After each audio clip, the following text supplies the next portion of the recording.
Are we getting more sensitive or are we just being more considerate? And things black people say, we're going to get into it. Let's get it.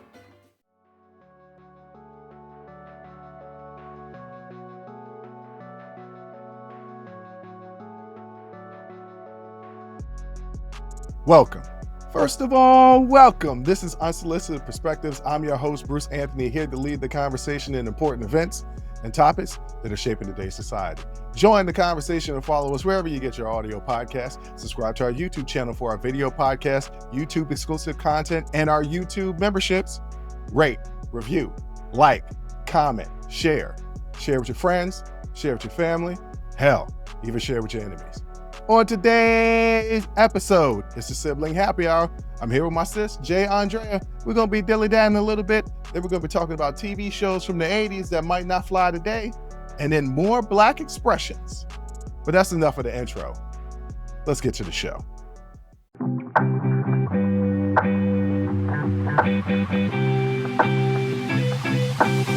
What up, sis? What up, brother? I can't call it.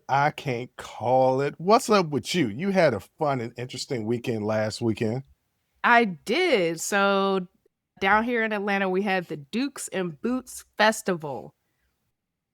It was huge. It was at the Atlanta Motor Speedway. It was previously at like a horse farm ranch type of thing, but so many people wanted tickets that it ended up ballooning out and they needed to get more space. 40,000 people. Woo! Yes. Now the tell Speedway people what holds it is. 70,000. So Dukes and Boots is an R&B festival and it's cowboy themed. So you come in there with your Daisy Dukes and your cowboy boots. And ladies, them Dukes was duking. Listen, Daisy Dukes is supposed to be shorts, not draws. Y'all was out there. But I loved it. Like, people were out there and they were on theme, on brand. Butt cheeks was out. They was out. It was out and it was a time. A time was had. So it was incredibly hot. But I am fully in my older auntie era, like where I have one of those tents, them 10 by 10 tents. So I have one of those. I got my lawn chair. I have my tent. I brought like 3 portable fans. We was if I could have brought a cooler, I could have been out there all day. But so yeah, so I was fully set up. Everybody was like, "Yo, shout out to you for this tent." I was like, "You know it," because I wouldn't be able to be sitting out here in the sun. You see how light skinned I am? I would have caught fire. Yeah. No, it's hot out there in the streets. I wouldn't have even burned or gotten a tan. I was just started catching fire. People thought I was on some Sinners mess. Like, people wouldn't know what to do. Like, so I was like, no, I have to have this cover, this tent. I had the little bug netting, mosquito netting around it. My tent looked better than the VIP tents. Aside from the fact that I did not have bottle service, it looked better than the VIP. If I had paid for that VIP tent, I'd have kind of been pissed. But I feel like they put on a great, you're going to hear a lot of stuff. A lot of people were pissed about it because it went from, it was supposed to be like trail rides and like ATVs and all this stuff to like this big festival. So it didn't have, there were no horses. Oh, I saw one horse, but it was in the parking lot. What? That's not how that's supposed to go down. Right. I saw one horse. It was in the parking lot and it was not listening to the dude riding it. And so I was like, we need to get in the car because if this horse come over here, I'm gonna hit it with one of these folding chairs. Oh Lord. A horse is big. A horse is big and they'll pee on you. Yeah. And that's a lot of pee coming out. Like, it's not like a little bit of pee. It's a horse peeing. And a horse is gigantic. Yeah. So that's like at the end of a football game, they dump the Gatorade thing on the yes. That's what you're going to be dealing with. That's what you're going to be dealing with, a horse pee on you. So just keep it cool. But yeah, Lloyd was there. Pleasure P came out and kind of sang some things. One of the dudes from 112, who I think was just there And then they and called him up on they stage. brought him on stage because it was like well after everything was over, like people were leaving, and he just got up on stage. It was Q from 112 and started singing. I was like, I think he was just in the audience and they saw him. They asked him, you. Yeah, pretty much all I heard was, "What is this?" You know, and I was just like, Yeah. I was like, is that Q from 112? Okay, all right. He might have just been drunk and just decided to get up on stage. Probably. There might have been that. It could have been that, because when I tell you, they had about a quarter-mile long row of just beer, wine, cocktail stands. Like it was, you was gonna get you something to drink at Boots and Dukes. At like cost. You was gonna get you at a cost. Actually, the prices weren't bad. I was actually really surprised. The prices were not bad at all. So yeah, I had a lot of fun. I know there were some people in Atlanta, you know, expecting something a little different. They got Cowboy Coachella, and maybe they were expecting something different. So I get that. But I had a good time. I realized once that venue changed, and they were really good about keeping you up to date on what was going on. Like I realized, okay, this is going to be just a music festival at this point. So I had already like tempered my expectation. I wasn't finna get on no horse anyway. There's nothing wrong with riding a horse. Horses, I've only done it one time and refused to do it again. But the horse in the parking lot was not listening to my man. But I'm upset. It's one horse for 40,000 people. Right. And it wasn't even in the speedway. It was in the parking lot. No. At the end of the so I was like, what? That was a brother that brought his horse. He brought his own horse. He wasn't part of the situation, the plan, the event at all. He's like, I'm gonna make some money because some people gonna want to ride the horse and they gonna pay me. Yeah. It's Boots and Dukes. And that's what it should have been called, is Boots and Dukes, from the way you described it. And then you said in the group chat, the Sibling group chat, and I was like, take some pictures. And he was like, I can't be a creep. And I was like, I can't be a creep. And I tried to like low key. I've never done that before. So I tried to like, oh, let me just pretend I'm on social media or something, but I'm really snapping pictures. Nah, I couldn't. It was blurry because I'm trying to take the picture real fast. I couldn't do it. And I was like, I can't do this. I'm not cut out to be a creep. I wish I was, though, because then I would have had some good pictures. But no, I'm not cut out to be a creep. Well, I'm a creep. I'm not as creepy as some people. I have a friend who has a cousin, and his cousin be taking creep pictures of women at the gym and sending it to him. And I'm like, bro, that's not cool at all. Such a violation. That is so weird. That's such a violation. Yeah, no. I was like, I'm literally here just trying to work out. Right. Yeah. Whereas I feel like Dukes and Boot, like they came to be seen in that. Like y'all came out to be seen. Men had their chesticles out and their six packs. Like y'all came out to be seen. Oh, it was a bunch of young brothers there, because you got to be young to have a six pack. Oh, I guess they were probably young. I mean, you don't have to be young to have a six pack. It's just really hard.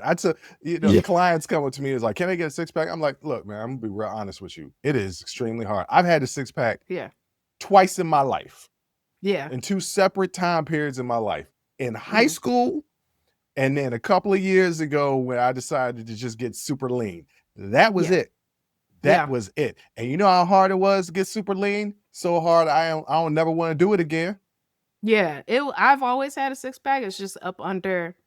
I mean, layers of. Yeah, I mean, everybody has a six pack. I'm talking about when it's visible. Stomach? Yeah, it's when it's visible to everybody. everybody. Oh, you're talking about a visible one. Yeah, I never had that. I mean, unless people want to do that Drake thing where they make themselves a six pack through liposuction, whatever it's called. I'm like, you know what? I don't even. I mean, it's cool, like like for like a men's health magazine or women's health magazine, like for like an editorial, like for a shoot. But like, I think six packs are kind of intimidating in real life, because it's like, no, you work really, really hard for that, and I don't want you to expect that I put that same kind of energy into literally anything, because I don't. And so, to get it and then to maintain it, like you put a lot of effort. Yeah, it's a lot of effort. I put very little effort into most things. Yeah. So I would rather not date anybody with a six pack. Oh, if I can possible. understand how that could be intimidating. One time my Yeah. boy said to me, they was like, girls don't care about all the muscles. And I was like, what are you talking about? Mind you, Yeah. both of them in long-term relationships, right? Mm-hmm. And I was like, no. Maybe that's what your women say to you to make Yeah. you not feel bad that you a little portly. But I can assure you, as a Yeah. dude that is outside, Yeah. women do like muscles. Yeah, we do. We just don't like what comes with them. What comes with muscles is a person who puts a lot of effort in to getting and then maintaining them. And I don't want you to be like, hey, why don't you come to the gym with me? No, because I'm just going to casually walk on the treadmill, maybe the elliptical, maybe I'll do 2 minutes because that's all I can do on that Stairmaster. I'm not going to put in the effort and you want to be there for an hour and a half, 2 hours. I'm done after 35 minutes. So it's like, no, I don't want to. I get it. I get that. Yeah. Yeah. Yeah. I get that. Well, it is what it Yeah. is. But that the thing about the women with their butt cheeks hanging out, I'm in Old Town Alexandria, Virginia, ladies and gentlemen. It's waterfront is right outside of DC. It's a Mhm. destination because tourist buses are always in Old Town DC for some reason. But I'm in Old Town DC because it's like my favorite little area. It's very uncle and auntie vibe down there right now. And Yeah. Yeah. actually I'm not even in that age anymore. I found out I'm in OG age. Like Yeah, I we're aged out OGs. of unk status, and I'm now Yeah. OG. Yeah. I don't like I'm that. still in the auntie status for I think it's 45 Yeah, is that's when when it you hit is. OG. Yeah, Yeah, yeah. I'm OG. So I'm still auntie status for a little bit longer. But I was in Old Town and I was out. It was for my birthday. Yeah, it was for Mhm. my birthday. And I was walking inside the bar. So I was outside and it's packed in the streets. Even on a Wednesday afternoon, it's packed in the streets. And there was this Mm. young lady, probably in high school, maybe early college, was Yeah. crossing the street. And I'm like, no, that can't be what it is. It's literally her butt cheeks hanging out. And it wasn't like great butt cheeks. It's just butt cheeks. And then I'm like, Yeah. oh, and I was talking to my friend who's a middle school teacher, is like, yeah, no, kids have their butt cheeks out now. And you know what? Mhm. More power to them. If you want to have your butt cheeks out, have your butt cheeks out. I clutched my I mean, pearls. I don't know. I feel like there's an age where, okay, you got your butt cheeks out. And 14, 15 is not that age. Like, I don't feel like that's, I but that's the agree with that. clothes that they're making for Yes. them. Like, that's literally the options that these young people have. Butt cheeks Like, or no butt cheeks. butt cheeks or no butt cheeks. Like, it's either you're wearing pants or your butt cheeks are out. And sometimes your butt cheeks out even in them pants. Like, I done Wait a seen, minute. No, I done what seen type the of ripped up long jeans. ass is that? Oh, okay, ripped up No, jeans. the ripped up jeans, and it'll be ripped on the butt, and the Oh butt will be yeah. out, full butt out Mhm. in pants. And it's like, you might as well, but once you hit an age where I'm like, yeah, you get that, go ahead and have that butt cheek out. Go ahead and have that butt cheek out. I feel like it's adult age. That's the only Yeah. time that I can say that it's okay. Because if I say, Yeah. you don't mind if a 16-year-old girl have her butt cheeks out, no, that means I need to be locked away. But Yes. even Yes. 18 is, I'm clutching my It pearls. still feels, I'm clutching my pearls a lot, but I'm also realizing that I'm just older. And I'm like, these Yeah. young whippersnappers need to pull their pants up Yes. and, Oh my God. and pull their Y'all. pants down. Both. Both. Oddly enough. But yeah, a lot of y'all need to pull your pants up. Guys, seriously. It's not, I know you still be pulling girls, and ladies, I wish y'all would stop doing this. But like, your full butt out, I don't want to see your drawers. I'm just trying to pick up some milk from the store, and I got to look at your underdrawers. But you had it Please. right. You had it right. You said they're pulling girls. They ain't pulling women. Right. So Right. if they want to keep pulling the girls, take all the girls off the streets, because I don't want the girls. I want the women. Yeah. The women that had their butt cheeks out in boots and dukes. I'll take them. But that's the perfect time and place, because it's in the name. You're supposed to be in them Daisy Dukes. You're supposed to be in them. So this is a perfect time and place for you to have them butt cheeks out, and I encourage it. Speaking of getting older and things changing before our eyes, are we getting more sensitive or are we becoming more considerate? We're going to talk Right. about TV shows from the 80s Oh boy. and how they couldn't be made today. Not even. No. We're going to get into that next.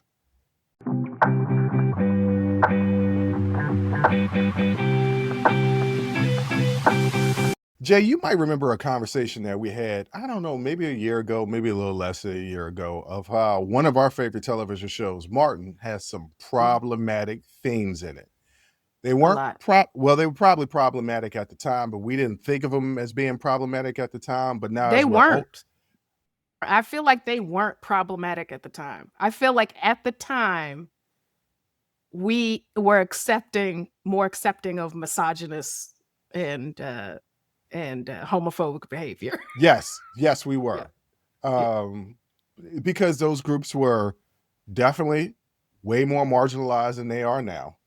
Mm-hmm. There's a host of reasons, but Yeah. it's not just television shows. It's movies, it's music. A friend of mine who loves Rush Hour, loves his favorite movie in the whole wide world. Yeah. Said that on one of the channels recently, it had a little what do you call it? Warning, parental advisory before the movie. And it was just, hey, some of these themes were outdated. We understand that they are not respectful of the time. Just remember this movie was made in the 90s. We don't condone this. Yeah. Right. And then people were you see it on a lot of Disney on Disney. Really? Plus, they had to put they either cut some things out, like there's a pretty racist scene in Fantasia. But they either had to cut things out or they put a warning on it. Like I know, what movie is that? Where it's got, I think it's Lady and the Tramp. It has two Siamese cats and they sing a song, "We Are Siamese, If You Please," and it's very, very racist. So they put a warning on this. So it's a lot of stuff now where they have to put those warnings on there. And some people are up in arms about it. Ladies and gentlemen, I don't use this word, but the friend that was watching Rush Hour said Oriental. And I was like, nope, we don't. I heard somebody say that too recently. Yeah, and I was like, nope, we don't use that anymore. What? And they were really flabbergasted. Like, what do you mean? Really? Like, why? We always use that word. Yeah, it's really freaking offensive. It is? Yeah. Yeah, it is. Yes. There's a lot of people who think the Washington professional football team, the former name, don't get me started being here in Washington, D.C., that former name, even some black folks was like, it's no, some of them said it's not racist. Yeah, it's a group in every category that thinks certain words aren't bad. But when you talk to the majority, you understand that word is bad. So this segment is about television shows in the 80s. There was this article written, 12 TV shows from the 80s that wouldn't stand a chance today. I forgot to say where the article was from and who wrote the article. That's all right. And it might have been a blog, but I'm not going to go over all 12 television shows. But basically, what the article was saying is that because of cultural shifts, advances in storytelling and changes in social values, means that some classic shows wouldn't be greenlit by today's television networks. Now, I'm seeing it on MSN.com. That's exactly where Lori C. Yep. Okay. What was it again? Go ahead and give them their credit. Lori C. It just has her last initial, so I don't know what the C stands for, but she is the one who wrote the story. Okay. So what are some of the reasons why these shows might be outdated? Outdated social attitudes. Shows often include a humor or plot lines rooted in sexism, racism, homophobia, or regressive gender roles, elements now recognized as unacceptable or tone deaf by modern audiences. Some audiences, because some people in the manosphere are like, that's good stuff. Yeah, we're not talking to you insensitive bastards. What we're talking to are people who are emotionally intelligent and involved and want to recognize that, hey, when you say certain words or you have certain actions, it's offensive to other people. That doesn't mean that other people are being sensitive. It just means that those people now have a larger voice and can openly tell you, hey, this is an issue. some black people in the 50s, 40s, 50s, 60s, 70s, and even 80s in the South might not have said, hey, this is offensive. Why? Because they could be killed for it. Right. It didn't mean that they didn't find it offensive. It just meant that they could be killed for speaking up. Not just black people, but other marginalized groups. So yes, problematic premises also might be the reason why these TV shows are outdated. Many stories revolved around ideas viewed as inappropriate today, including racial and gender stereotypes, objectification, and insensitive comedic devices. And then just insensitive representation, stereotypical depictions of women, minorities, people in the LGBTQ plus community. I'll say this. You thought from the 90s forward, 90s back, so 90s, 80s, 70s, 60s, that every gay man was extremely flamboyant, that every gay woman was basically acting like a man. And if you know anybody in the LGBTQ plus community that are gay men and women, there are a lot of them that don't hold true to those stereotypes. Some do, some absolutely do, but that is not the majority. Right. It's the broad characterization or caricatures of what it means to be LGBT, what it means to be Black, what it means to be Latin, what it means to be Asian. This is the same reason we don't say Oriental, right? Because it's just a broad brush for all Asian people. Well, they are not. You can't just sweep a broad brush across an entire group of people, and you can't. These are a lot of the portrayals were perpetuating really harmful stereotypes. And the thing that sucks about stereotypes is stereotypes are based in truth, right? They don't come from nowhere. But to put it upon a group and say, this is how everybody in that group acts, that's when it becomes harmful. And the reason why these television shows wouldn't last a day, it's not because people are more sensitive. It's because we're more involved. We're more inclusive, and we're listening to other people's voices. With all that being said, some of these shows was really funny. A majority of them. You know, recently I was watching Married with Children, which I believe is like first on the list. It's the very first thing on the list. It's the very, and so back in the day, people don't know this if they are not millennials, grew up in the 80s and 90s, but we had, when Fox first started, it was literally called Trash TV or something like that. Like it was called, there was some name we had for shows like Married with Children. And I was watching it and I was like, I mean, this is hilarious, but this is really, really bad. Like really, really bad. The objectification of women on that show. Oh yeah. It's horrible. The objectification of one of the main characters, Kelly Bundy.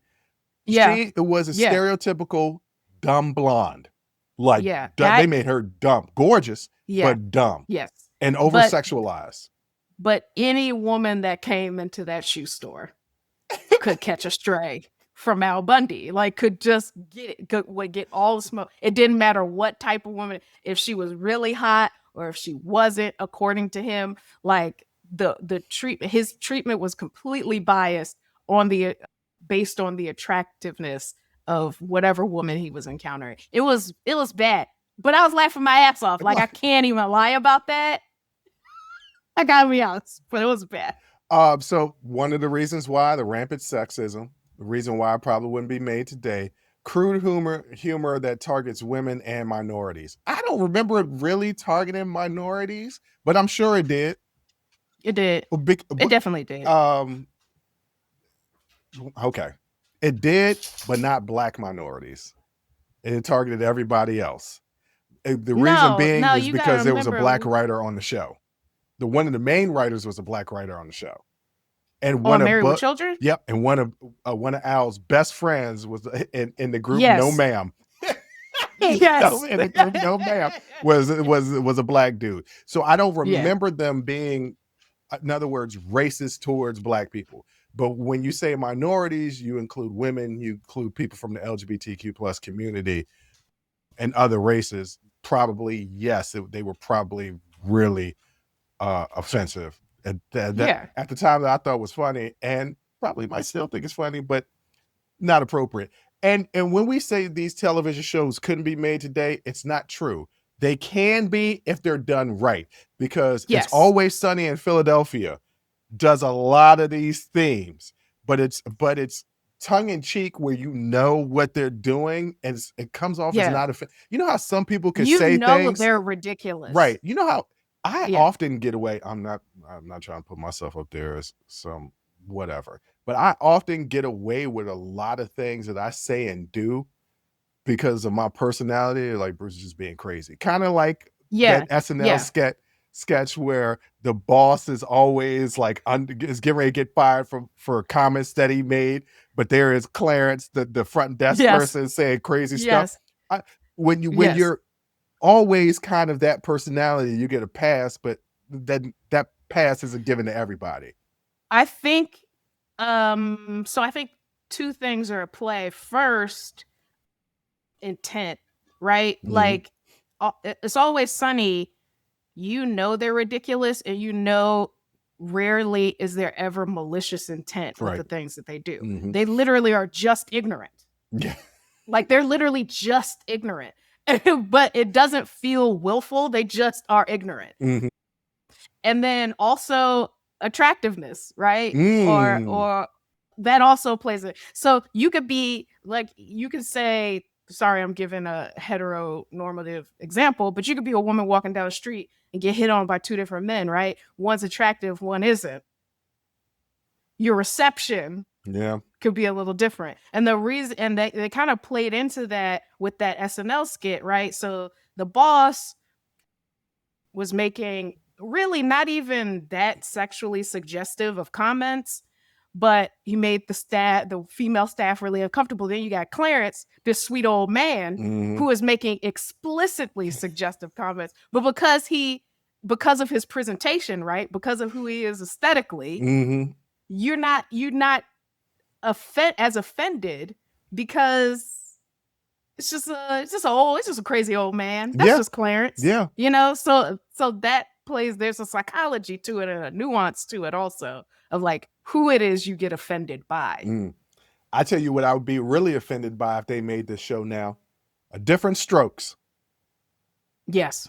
Because of the racial implications and the whole white savior narrative. Like, we've had enough of the white savior narrative. Yeah. Now, y'all story, because the story is because good. It's untrue. What with the white savior?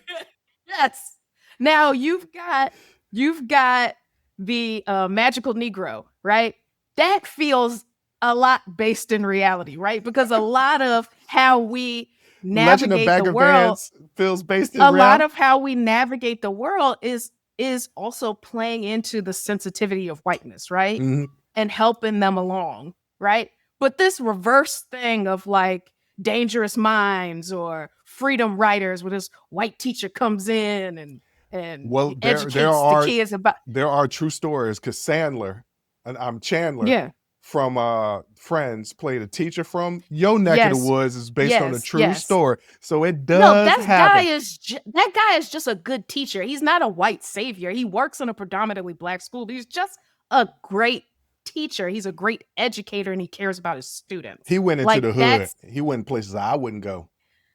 That's a damn job. He's just teaching the kids. That's all it is. He's just teaching the kids. Right. But Different Strokes. Me and you disagree. There are some times where there are white saviors in history, and it's been proven. Okay, but the idea that there is a lot of white saviors out there that need to be getting all this media coverage and television shows and movies is ridiculous, especially when you find out The Blind Side was a whole bunch of lies and they was manipulating and Sandra, but you forget about it because Sandra Bullock played the hell out of that role, and you just wanted to be true. You just wanted, and it's Sandy Bullock, but Different Strokes. It's too to be but no. Different Strokes, your housekeeper, your maid dies, and you decide to adopt her two sons out the ghetto of Harlem and bring them to the Upper East Side of Manhattan. What you talking about, Willis? Right. He got to You say know what what I'm you're talking saying? about. Like Willis. what? That don't even make no damn. That don't even make no sense. All right, another TV show, Dukes of Howard, Dukes of Hazard. Okay, Yeah. I got. Yeah. Now, I really liked John Schneider when he was Superman's daddy in Smallville. Then I found out that he's MAGA right now, so I can't even like him. But did not like him when he was on the Dukes of Hazard, mainly because Confederate flag. You can't do nothing mainstream right now with no Confederate flag. Not with them being the heroes. They could be the villains. Exactly. Now, we did get Daisy Duke out of that. And I ain't mad about that. But you know what? Speaking of Daisy Dukes, she ain't had no cheeks. Even for 1970s and 80s, she ain't had no cheeks. I don't know. She ain't had no cheeks. I honestly don't remember it. I watched the show that much solely just to see her and them Daisy Dukes, and I'd be like, them ain't no cheeks. That's what they were pretty short shorts. I'm they looking were at short. a picture of them now. I'm saying she ain't had no cheeks. That's what I'm saying. I don't ever think she really did. She turn around ever? Yeah, no, they showed it, and she ain't had no cheeks. Okay. There's whole pictures of it. She ain't had no cheeks. Yeah. Wow. But just the whole Confederate thing, you know. Yeah. And people talk fondly upon that show, white people, because I don't know too many black, but you know, there's some black people that drape themselves in the Confederate flag, so whatever. Right. Yeah.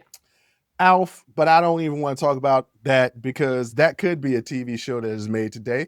It's very tongue-in-cheek. You could do it like It's Always Sunny in Philadelphia. What you could not do is Three's Company, because here was a guy pretending to be gay just so that he could live in an apartment with two women and that they could get a decreased version of rent. And yes, that is extremely problematic because they made homophobic jokes on gender, sexuality, sexual jokes. Okay, let me rephrase it. It wouldn't fly the way it was made now. There's a way to make it now. Yeah, you could definitely do listen, in today's economy, there are definitely a bunch of Three's companies all over this country. Like, are you kidding me? Like, no, we got to live together. Like, we all got to pitch in on this. It's couples that broke up that still had to live together. Still together. Sometimes you're in the same bedroom because you only got a one bedroom. So that you just got to live with that. If we broke up, I got to sleep on the couch. No, Three's Company can definitely be a thing today. Absolutely. Change, though. It has to be changed. Yeah. The show in its incarnation in the 80s could not be made today. It was too problematic. There is a way that you can make Three's Companies today that it could be funny. That's the reason why I completely disagree with Jerry Seinfeld when he was like, no, you can't make comedy shows today. And the one of the head writers and lead actors from Always Sunny said, yeah, you can, because Jerry was like, you can't do problematic stuff, you get canceled, which I don't even understand how that's possible, because his former writing partner, Larry David, did Curb, and it has problematic themes all through every episode, but it's hilarious. That's literally the premise of the show, right? Is that Larry is problematic. So you can do problematic stuff, but like you said, there has to be some discernment in the way that you do that form of comedy. Happy Days, you probably couldn't do, because I don't know if there's too many black folks on Happy Days, except when they wanted to do a racial Happy Days show where the dude was being denied food at the lunch counter and the Fonz was like, hey, and snapped his fingers and he got food. But then the Fonz was, he was problematic because he would be considered an F-boy in today's society. Well, also he's like this weird caricature, like this weird Italian caricature also that I probably wouldn't fly today. Well, here's the thing. I don't think, the history of black representation in the media has always been bad. Another group that has a strong claim to being really poorly represented in the media are Italians. And I say this to my Italian friends all the time. I was like, the only time y'all are portrayed on television are Mafia or Jersey Shore. And they're like, no, that's not true. I'm like, okay, let's go down the line. When has there ever been like a proud Italian movie? A lot of Italians say, well, The Godfather. I was like, It's a movie about a mafia family, but it's about Yeah. Italian heritage. I mean, you definitely right, but not Yeah. one person in it is this noble, moral person. Mm-hmm. So yes, Italian people get represented, and the Fonz is a prime example of how why does he have to be the caricature? Why does he have to be the dude from Greece? Right. You know what I'm saying? Like, I mean, part of it is that person did exist, right? yes, There was the greaser, all right? stereotypes Yeah. are based in some truth, but it doesn't I don't know speak. about all, but Give me a stereotype that isn't based in. I get what you want me to off the top of my head. If you can't think of it off the top of your head, then it ain't one. That's the point I'm trying to say. You got I would say, so like for instance, Black people loving chicken, right? Well, I just proved in the last episode how I wouldn't give up Amazon or Popeye's chicken. So No, I'm telling you, fried chicken is delicious. yeah. And I'm telling you that, and I believe that wholeheartedly. Right. But is it that Black people love fried chicken, or is it that that was what was available?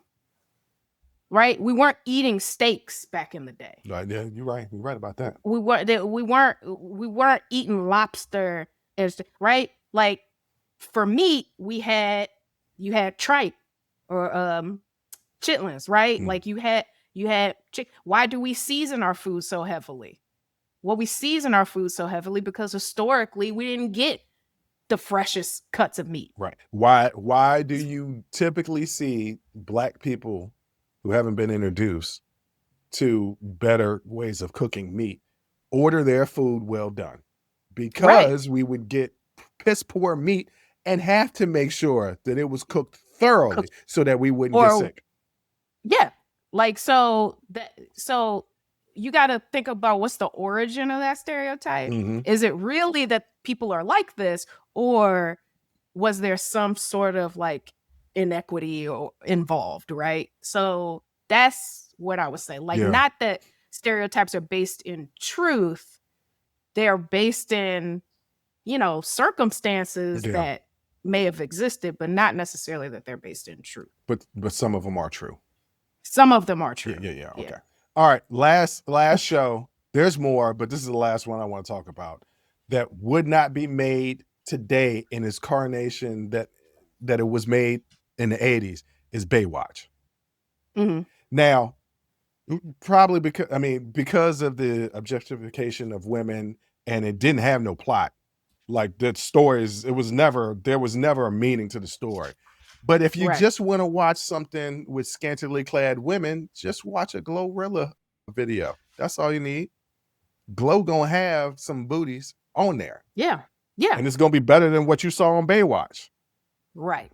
Well, but Pam Anderson was it. Yeah, she was holding it down. She was it. And so, watching her run down a beach in slow motion.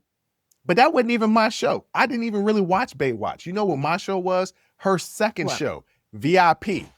And it wasn't because of Pamela Anderson. I was talk about, was she on Melrose Place, or am I making that up? She might have. I don't think she was. I think we're getting her confused with Heather I'm Locklear. Getting her confused. That's who I'm getting her confused with. Heather Locklear. It was VIP was my show. That was the second show after Baywatch. And it wasn't even because of her. It was because of Natalie Rattano. She was fine. She was in the Hey Poppy video with Jay-Z. Mm-hmm. Okay. That's a deep cut, and I don't remember that video. Yes, you do. Remember when he was on the plane, Pamela Anderson was on the plane with him? No. Go back, ladies and gentlemen, pause, and go watch the Hey Poppy video. On the plane with Jay-Z is Pamela Anderson and Natalie Rattano. And if you see her, you know why. You know why. Yep. Natalie Rattano was my boo. But so these shows, the shows that we listed, the way they were presented in the 80s would not fly today. It's not because we're more sensitive. It's because we are more respectful of others. But there is still a way to make that type of comedy today. Yeah. Because it is being made. Always. It is being made. They do. Yeah. Always Sunny has proven that you can do it. And the You can.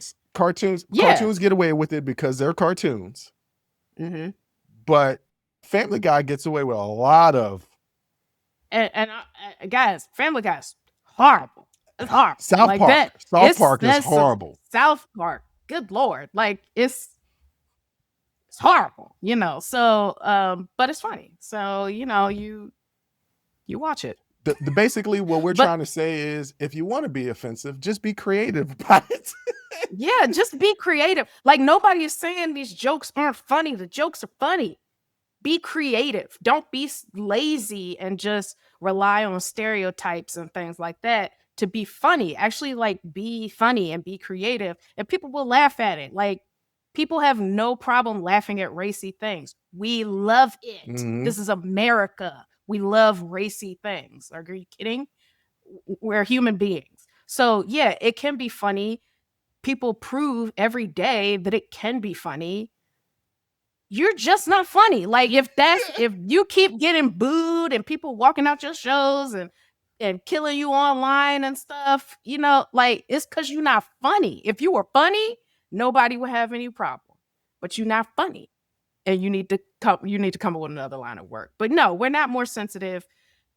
Marginalized people have more visibility, and we're getting to hear from them directly.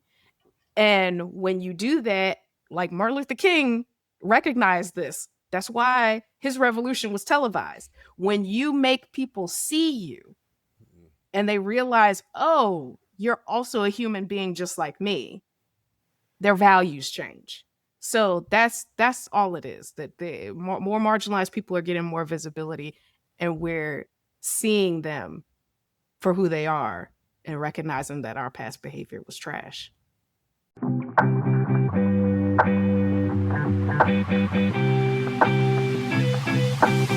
Okay, Jay, this I'm actually going to give them their credit for because I actually have it in my notes here.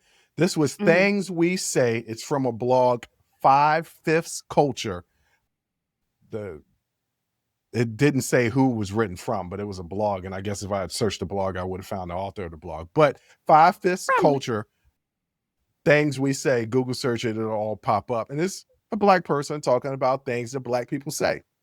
And I was like, oh, these are different. These are newer than some of the phrases that we've used in the past, which have been around for decades. These have been around for decades too, but longer decades. These are newer decades. I just keep forgetting that we are now closer to 2050 than we are to 2000 as far as the years are concerned. But these are more 2000s. They started in the 2000s and after. The first one, whose man's is this? Not whose man is this, whose man's is this?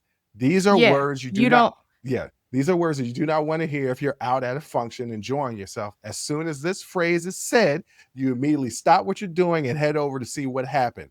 And on your way over, praying that the person in question is not a friend or acquaintance of yours. Why?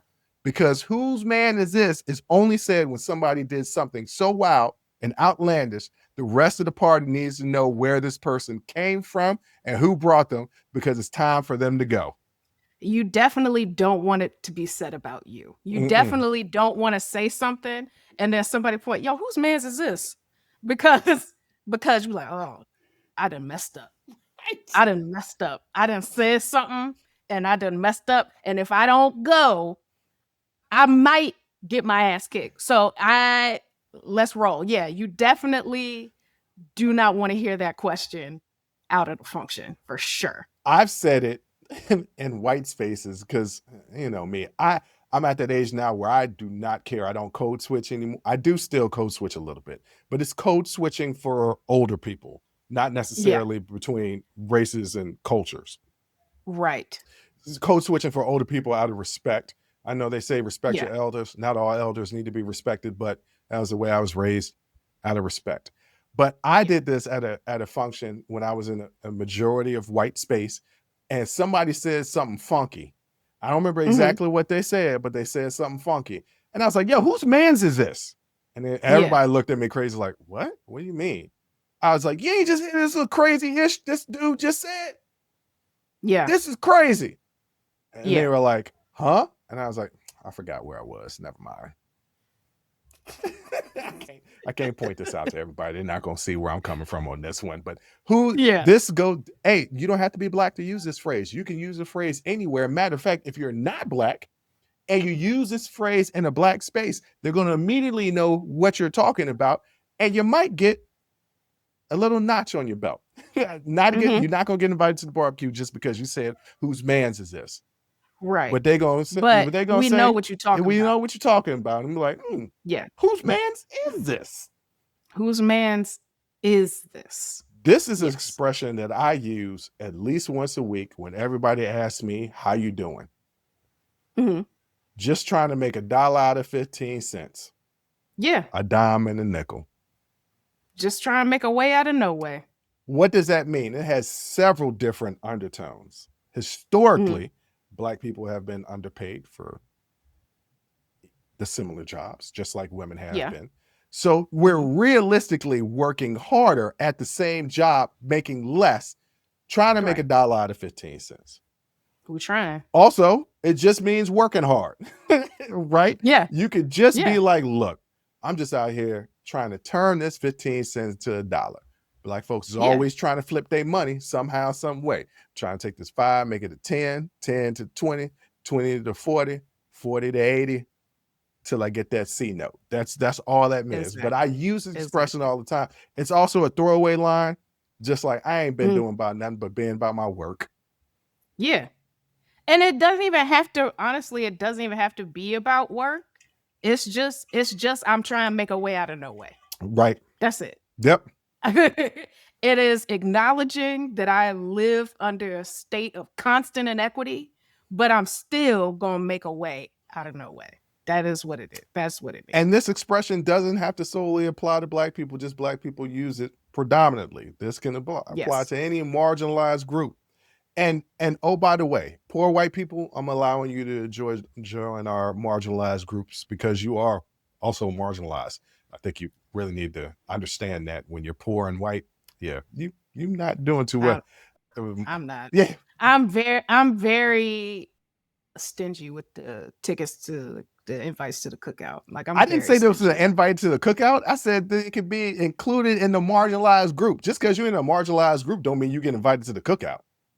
Nah, I think you have to have some acknowledgement that you are in a marginalized group. Oh, they definitely recognize the fact that they marginalized. They just don't feel like they should be marginalized. Right. And none of us feel like we should be marginalized. Like nobody is like, yes, I'm marginalized and that is appropriate for who I am. That's not the right words. What I mean by that is they feel like, what am I trying to say? This is a detour and I don't want to go down this detour, but what I'm trying to say is that wasn't what they were expecting out of life at all. They were expecting more. And because they don't have more, they're like, I'm marginalized too. I'm broke too. Yeah, and I'm not going to characterize all low income white people. We're generalizing. But from the fringe of that group, right? They feel entitled to a certain kind of life. Mm-hmm. That's why they don't have it.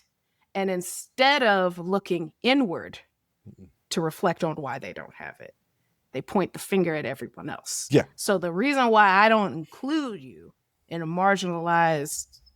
marginalized group is because within that community is because you are not self-reflective enough to recognize that a lot of it is, systemic, but some of it is you too, because you're still white in America. Okay. Right? But I'm going to say it's fringe. It's fringe. I don't think it's a majority. I said a fringe of this like subset of people, the fringe on it. And y'all know who we talking about. Yeah. When we're talking about the MAGA voters. That's who we talking about. The ones on Medicaid, but don't feel like other people should have Medicaid, the ones on The ones SNAP. who have Obamacare. Yeah, Yes. and Like them. yes. All right, we Yes. losing track, and this ain't gonna be we attacking poor people episode, poor white Right. people episode. Which were the Bundys? They were poor and white, and we love them. Were they? Because Yeah. he had a 3-bedroom home in the suburbs. It was a And a 3-bedroom full-time job. home outside of Chicago. Jay, he was a woman's shoe salesman, and Peg ain't have no job. Exactly. He was able to have a stay-at-home wife. No, in a home. They never talked about not being able to pay their bills. They were trash, but I don't think that they were poor. They didn't have. I mean, he didn't. They were he didn't trash drive luxury. As in, they were trash as in the way they carried themselves. Yes, they were horrible human beings. Yes. Anyway, we losing track. We talking about Black expressions. Yes. And I haven't used this one ever. It's typically, I've only heard it from Black women, but let me call you back when I get in this house and get settled. Yeah, you're not getting that call back. You're not getting that call back. I'll be like, all right, let me go ahead and call you back. Let me go ahead and get in the house, get settled. I'll give you a call back. I ain't calling you back. I ain't gonna call you back.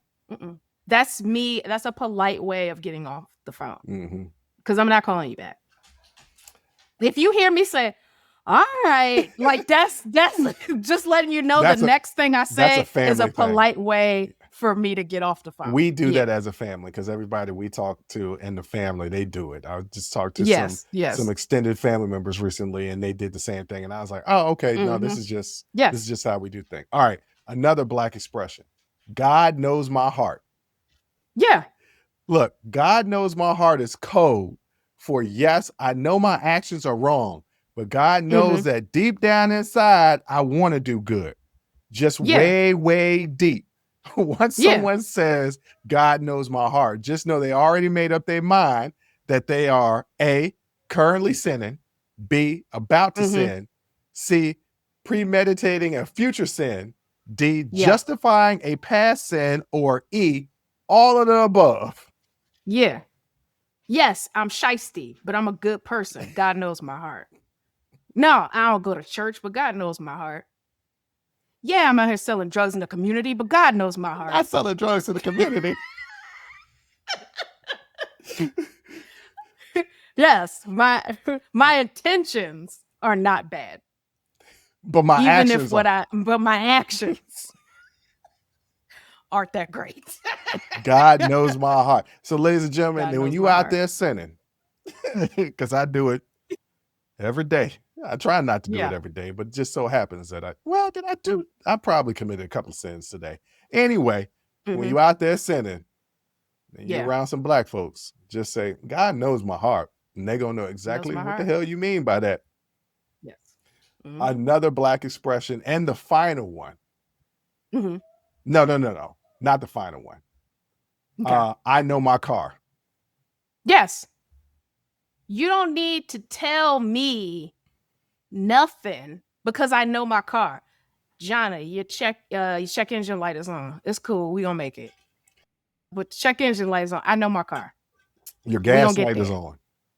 Gas light is on. I know my car. I still got another 30 miles. Your car sounded a little funky. Before it get real bad. Your car sounded a little funky. It always. You don't need to tell me nothing about my car. I already know. I know my car. And we gonna get there. You worried we're not gonna get there. I wouldn't have picked you up if I didn't think we was gonna get there. Don't listen. Did you know how many times I have people get in my car, or maybe I let a friend borrow a car or something like that, and I have to preface, hey, you're gonna see some lights on the dash. Ignore those. You all right. You're gonna get where you gotta go.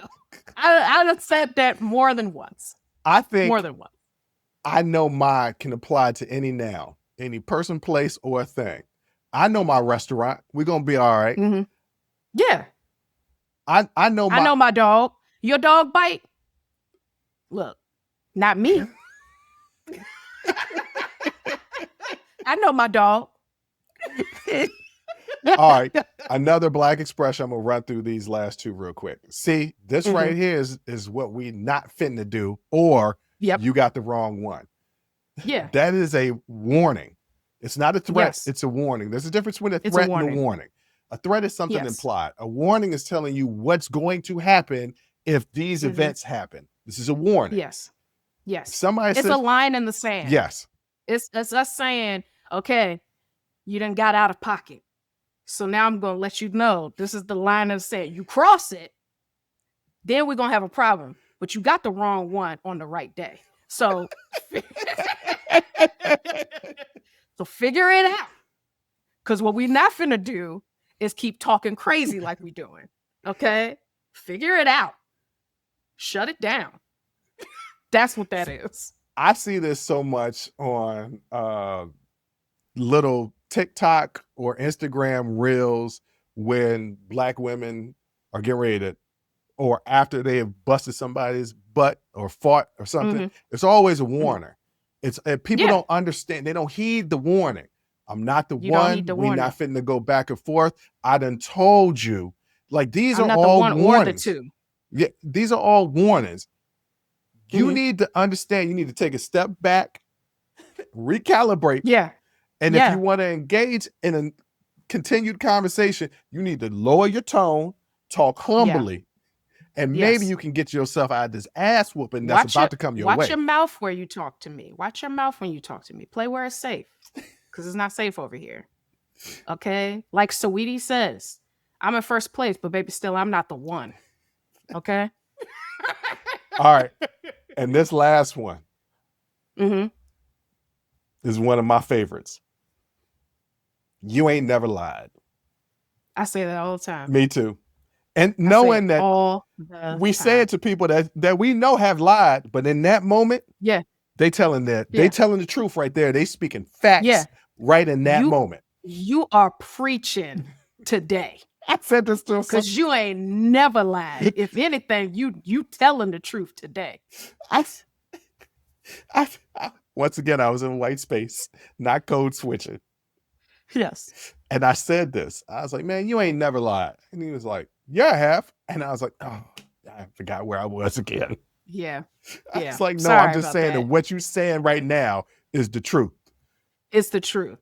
It's not just the truth. It's the absolute truth. I strongly agree with what you just said. And it don't even have to actually be the truth. They could actually be lying, but still, you ain't never lied in that moment because I agree with whatever you just said. Yeah, because it don't have to be about anything. Oh, because what could happen? I whooped his ass. Well, you ain't never lied. Now, chances are I probably wouldn't have gotten into a fight. Right. But it doesn't matter. The sentiment, I agree with that. You ain't never lied. You ain't never lied in your whole life. All you did was told the truth because you telling it today. In this moment, right here, right now. In this moment, you telling the God know your heart. AJ, that's the truth. You know what? You ain't never lied. Jay, before we let these people go, what do you want to tell the people out there? We need more cowboy themed R&B festivals so we can get more Dukes out there. I don't think there's enough Dukes out there. I think there's plenty of Dukes out there. I just think they need to be a little older when they wearing these Dukes. Yeah. Oh, yes. Clothing companies, please let these kids feel comfortable in what they wear. If you only give them these options, then they only have this to wear. But it doesn't mean that they're comfortable in what they're wearing. Give them options so that if they want to wear something a little smaller, they can. But if they want to cover up, they can do that also. It's about choice. Give them the choice. You ain't never lied. On that note, I want to thank you for listening. I want to thank you for watching. And until next time, as always, I'll holla. Woo! That was a hell of a show. Thank you for rocking with us here on Unsolicited Perspectives with Bruce Anthony. Now, before you go, don't forget to follow, subscribe, like, comment, and share our podcast wherever you're listening or watching it to it. Pass it along to your friends. If you enjoy it, that means the people that you rock with will enjoy it also. So share the wealth, share the knowledge, share the noise. And for all those people that say, well, I don't have a YouTube. If you have a Gmail account, you have a YouTube. Subscribe to our YouTube channel where you can actually watch our video podcast and YouTube exclusive content. But the real party is on our Patreon page, After Hours Uncensored and Talking Straight-ish. After Hours Uncensored is another show with my sister. And once again, the key word there is uncensored. Those are exclusively on our Patreon page. Jump onto our website at unsolicitedperspectives.com for all things us. That's where you can get all of our audio, video, our blogs, and even buy our merch. And if you really feel generous and want to help us out, you can donate on our donations page. Donations go strictly to improving our software and hardware so we can keep giving you guys good content that you can clearly listen to and that you can clearly see. So any donation would be appreciative. Most importantly, I want to say thank you for listening and watching and supporting us. And I'll catch you next time. Audi 5000. Peace.